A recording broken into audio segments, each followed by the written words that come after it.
Quel est le premier bilan d'Africa Link? 110 adhérents cooptés, c'est 18 manifestations à l'étranger, c'est à peu près autant de manifestations sur le territoire français. C'est des structures qui nous soutiennent, au-delà de la Chambre de commerce et d'industrie de Marseille et de la métropole, qui nous soutiennent depuis l'origine et qui étaient à l'initiative originelle de Africa Link.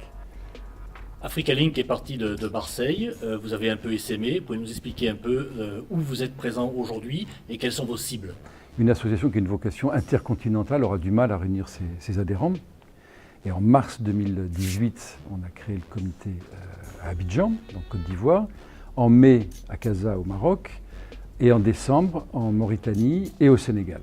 Et nous avons maintenant 2 représentants d'Africa Link, qu'on va appeler ambassadeurs, qui sont en Somalie et à Djibouti.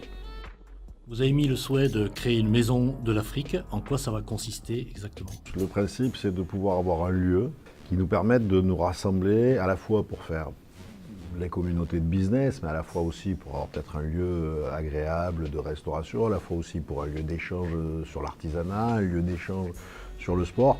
Bref, c'est un lieu quelque part qui permet de rassembler les 2 rives de la Méditerranée, l'Afrique et l'Europe.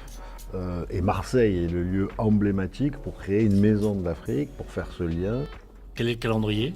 Le plus vite possible, mais il faut passer quand même un temps pour construire un projet, pour le partager, pour l'améliorer ou prendre en considération les besoins de tout le monde. Il faut impérativement, parce que notre mandat se terminera fin 2021, qu'on ait vu que cette maison ait vu le jour. Vous voulez couper le ruban? En tout cas, que cette maison ait vu le jour avant 2021.